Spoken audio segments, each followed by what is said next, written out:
Ibu jamaah rahimakumullah, pada kesempatan kali ini mungkin saya ingin menyambung. Dulu pernah berjanji untuk menyampaikan dan menguraikan sebuah pembahasan tentang hadis Nabi kita Muhammad sallallahu alaihi wasallam, di mana insyaallah isi kandungan dari hadis tersebut akan ada hubungannya dengan kejadian fenomena yang baru-baru ini terjadi di wilayah kita. Para ibu sekalian, Nabi Muhammad sallallahu alaihi wasallam bersabda di dalam hadisnya, ada 4 cara di mana dengan 4 cara tersebut Adam sudah meninggalkan dunia fana ini. Ketika ia dibangkitkan kelak dari alam kubur, meskipun dia termasuk ke dalam ahli surga, itu tidak akan bisa ujung-ujung langsung masuk ke dalam surga. Kenapa? Karena fase di mana kita dibangkitkan dari alam kubur menuju kita ke surga, itu perjalanannya sangat-sangat lama sekali.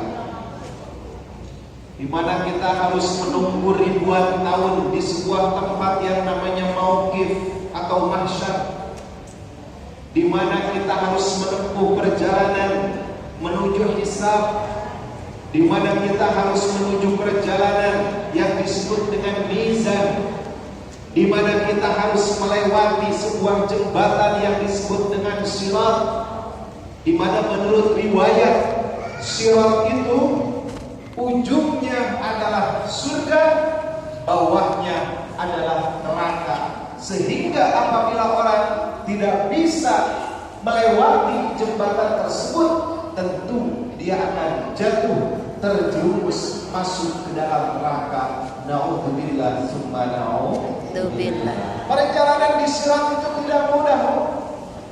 Menurut riwayat sirat itu, jembatan itu yang biasa kita dengar populer namanya itu Shirathul Mustaqim.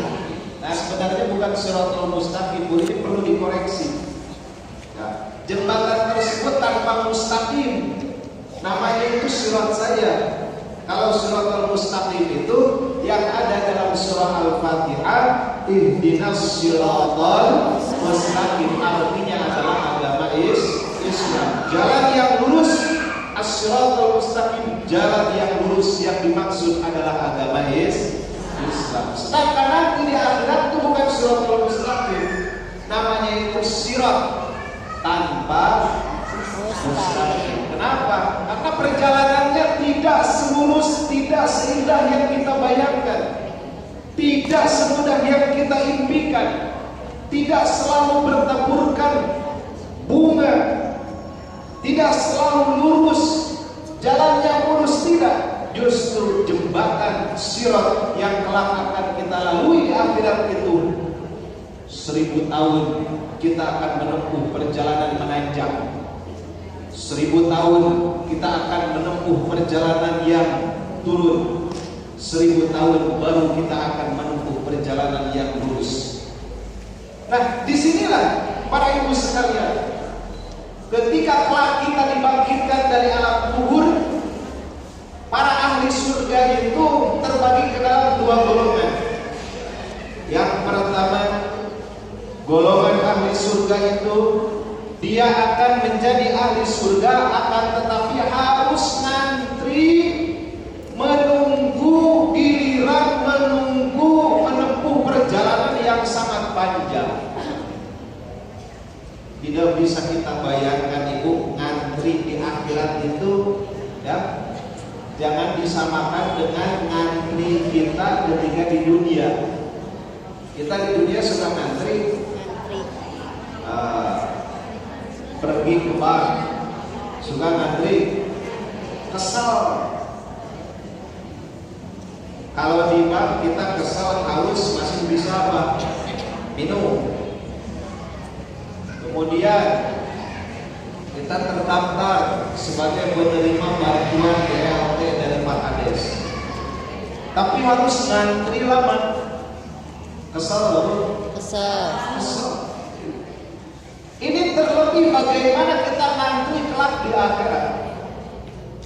Nah, sementara ada satu golongan lagi ahli surga, dia masuk surga secepat kilat tanpa melalui ngantri, tanpa harus melalui proses hisab yang sulit, tapi dia masuk surga hisaban yasira, dengan hisaban yang ringan, dengan hisaban yang mudah.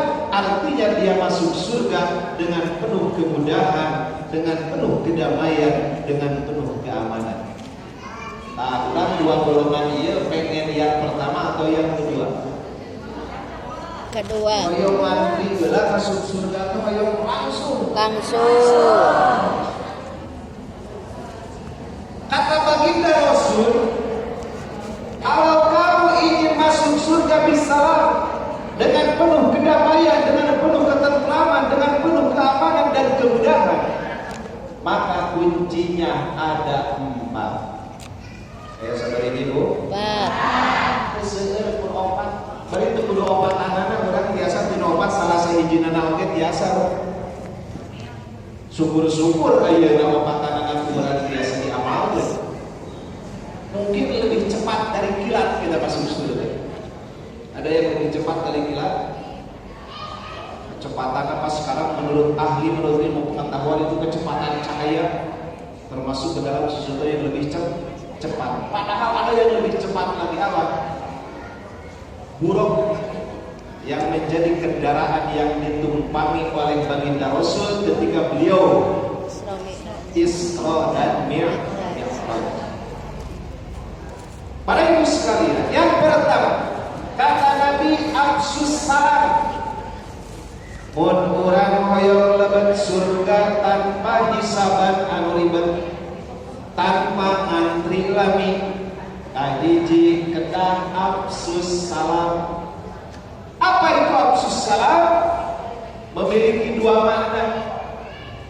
Amalan absus salam itu memiliki dua makna. Yang pertama, ketika kita berjumpa dengan sesama saudara kita yang muslim, kita sampaikan ucapan salam, assalamualaikum. Tepang urang sareng kulawargi di jalan ucapkeun assalamualaikum. Tepang urang sareng urang kali setelah urang bepergian ucapkan assalamualaikum.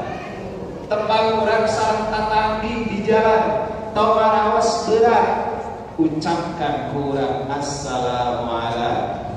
Termasuk orang yang judes kaula. Soalnya judes kaula. Mun aya nu judes teh tong di judesan deui. Mun aya nu baeud teh tong dibaeudan deui. Akan semakin rumit kehidupan kita kalau keburukan dibalas dengan keburukan. Akan semakin susah kehidupan kita lamun kagorengan dibalas dengan kagoreng. Sok sanajan baeud ajeun rek dibalas rek henteu itu urusan dia dengan Allah. Urang mah dina raraga ibadah anu baeud oge ucapkeun Bu Haji assalamualaikum. Sok sanajan eta sok baeud ka urang teh sok jenis ka urang teu naon. Teu dibalas tanggung jawab dia dengan Allah, kita sudah menyampaikan salam mendapatkan pahala dari Allah Subhanahu wa ta'ala.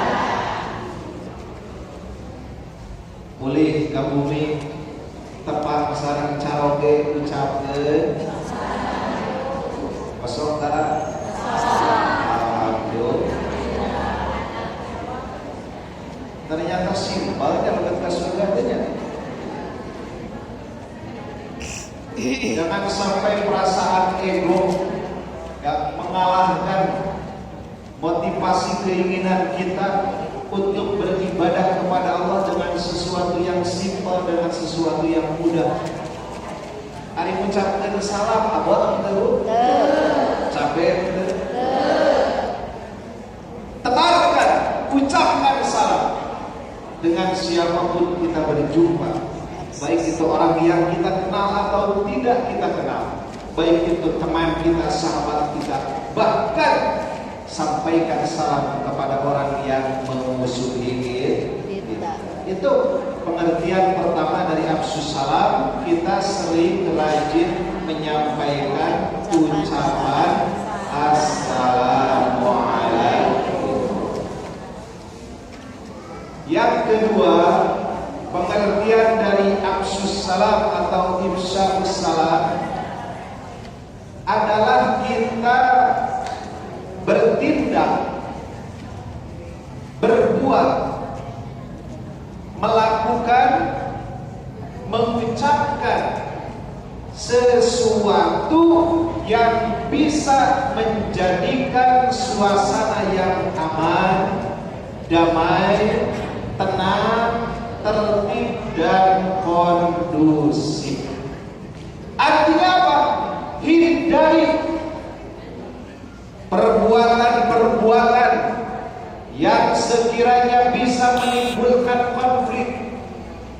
Jauhi ucapan-ucapan kita yang seandainya kita ucapkan dapat menimbulkan permusuhan. Jauhkan ukuran sadayana pada melan anu sakirana mata menimbulkan permusuhan, bisa menimbulkan kekacauan, dituna terjadi peperangan.